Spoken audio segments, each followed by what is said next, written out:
Minecraft came out with a new throwable item for the player, so I made a farm to get tons of them. Hello there, Ray here, and this new item has tons of cool uses. It can be aimed and shot in great distances. Each charge will do a small amount of damage and also push things around, which is great for getting some extra boost while running. Jump over large holes with good timing. Jump higher than 10 blocks with repeated well-timed releases. Wall climb with skill. Can easily and safely MLG, so definitely worth an automatic farm to get an unlimited amount of them. Plus I'm trying to design an automatic farm for every single item in the game. I almost have one made for all 1,300 unique items, so let's see how I managed to make a farm for this new item. When you first find a breeze spawner that you want to convert over to farm, go ahead and just complete the whole trial chamber thing by killing off the breeze, and then that will finish off and put the spawner in a cooldown. Now you won't have to worry about the spawner producing any more mobs for an entire 30 minutes. If there's any spawners around the area that you're not going to use, just go ahead and box them off, because the spawner can only place the mobs if it has a direct line of sight to a full square top block. So with non-see-through blocks, it has nowhere that it can see to actually place in a mob. Now for the one that you're going to use for your breeze farm, just want to come in here and knock out these blocks here and place in your chest where you're going to collect the loot down here. Then we're going to have a hopper point into that and then go this direction. We're then going to force the spawner to put all the mobs that spawn from it on top of these 3 hoppers. We're going to do this by blocking off that side so it can't spawn anything that direction, nothing above it, but we do want to place one here, so we're going to leave some glass so it can kind of get a nice little angle and place one there and some glass on this side. But we don't want to spawn outside of it, so we're going to cover up all of that side as well as cover up this side so it can't see any other spot to place in mobs, and then take this up a 1 whole block so it can't spawn above it. And then we don't want the breeze themselves to fly out, so we'll place some blocks above it. These could be transparent, as by this point the spawner doesn't have an angle to actually place any mobs outside of it. Now the player will be AFKing in this little composter down here, so they'll have a clear line of sight to attack anything that comes in front of their sword. But we also don't want the breeze to exit out this hole here, so we're going to place in some blocks all around this backside. So now the only exit is right here. I'll have a way for the player to come in and out, and this will be done using a trapdoor or gate. The problem is the breeze itself will constantly open and close this with its breeze wind charges. You can avoid this just by putting a power source beside it and then closing it. Now the breeze cannot actually modify this because it's being powered. Now just get any type of sword you want to use to kill the breeze. You don't need looting at the moment. If this changes in the future, check the description of this video for any changes related to this farm or the next one. Then you'll just hop in here, and then when you go into survival, it will activate it, and then the spawner will have to spawn in a breeze, but it can only place it in these 3 locations. Notice the breeze is hurting me, but we can stop this just by putting down a piece of string here. And now when it tries to shoot me, it's going to hit the string. As long as you don't get it directly hit by the wind charge, it's not going to do any damage to you. But the explosion like wind charge can still push you around, which could eventually remove all of your hunger. But you're also going to lose hunger because what you're going to do next is turn on a auto clicker. Every time you attack an entity, you will also lose a little bit of saturation. After each kill, the wind charges get picked up by the hoppers, and any loot that comes out of the trial spawner can't go any other direction because there's blocks above it, so it gets pushed out this way and also ends up in the hoppers. And then we could just leave by opening up this, jumping out of here, and we come down over here, we can check out the loot we got. Here we go, 9 wind charges and some loot from the trial spawner. Now at this point you'd have to wait another 30 minutes for the machine to automatically reactivate, another 2 breezes to come out and to be killed. So you don't want to be sitting here waiting for that, so you can always come in with a auto clicker. I find this one that's called OP Auto Clicker 3.0, as long as you get to the original and don't download a virus, it works pretty well. Just change the milliseconds to 1000 means you're going to click every 1 second, and then just by pressing F6 you can start the clicking, and by pressing it again you can stop it. Now if you're on easy or normal difficulty, you don't have to worry about your player dying from starvation from all the clicking you're doing and draining your hunger. But if you're on hard difficulty, you will starve to death if you continue to do this for a long period of time. So either come in once in a while and eat some food so you got some more saturation so you don't ever starve, or you can put down like a regen beacon. And since you're actually killing very few entities and getting pushed around for only a very short period of time, I'm guessing it would probably take like 20 plus hours for you to actually die from starvation from being full of saturation. And since every breeze gives between 4 to 6 charges, you can expect around 20 charges per hour, so it's pretty slow. Definitely use them sparingly. And my next design solves this problem of not having to be there all the time to actually kill the breezes. So what we're going to do is we're going to first lower down the platform so that we have a spot for the breezes to spawn. That is a bit bigger, so it'll be a little bit faster at finding the location. But like before, we don't want the breeze to actually spawn outside of this area, so we're going to put in a wall around this entire thing.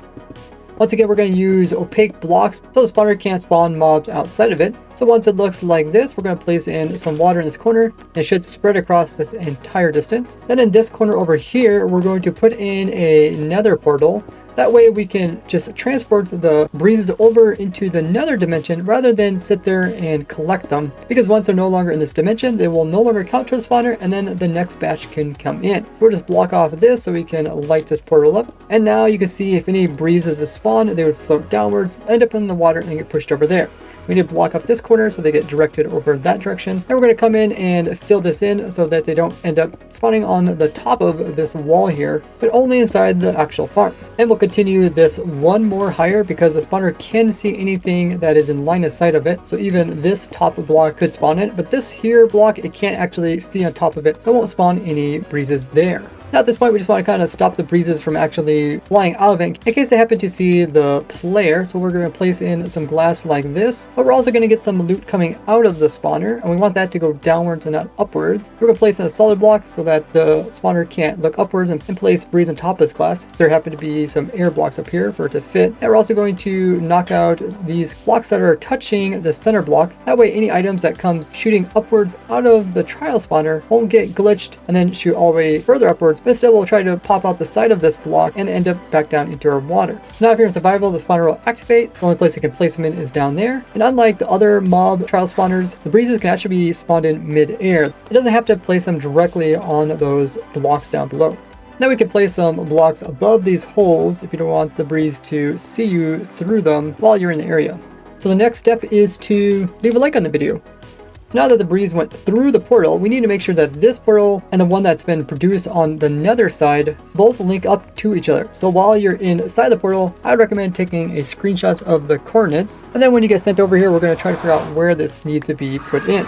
We're going to take the x value divided by 8 and the z value divided by 8. Then we'll try to keep the y value the same, but notice that the y value is in the negative since these trial chamber structures do spawn below y level 0, which is the deep slate area under your world. So using those numbers, this is the new area where the portal will need to be built. Ideally, you want to build it as low as possible, but if there's no other nether portals in the area, you could always build it up higher, even on top of the bedrock, as long as they just link up properly. So I went ahead and built up the nether portal, and then what we're going to do is we're going to block off the back side of it, and then on the other side, we're going to come in and place in some scaffolding. And then just in front of the scaffolding, we can place in some trapdoors, and then just open them so that they kind of block this off. Trapdoors are used so the mobs think they can still walk out of the portal and walk like onto this platform over here. But the reality is they're going to collide with the trapdoors. And then since they're inside of the scaffolding, they're going to be walking forward, which will make them walk up the scaffolding. So it'd be like if you're in here and you're walking forward, you're pushing forward, you notice that you're actually going upwards, climbing the scaffolding. So if I let some breeze through, you can see they immediately try to pathfind their way out of it, but they just end up getting stuck at the very top.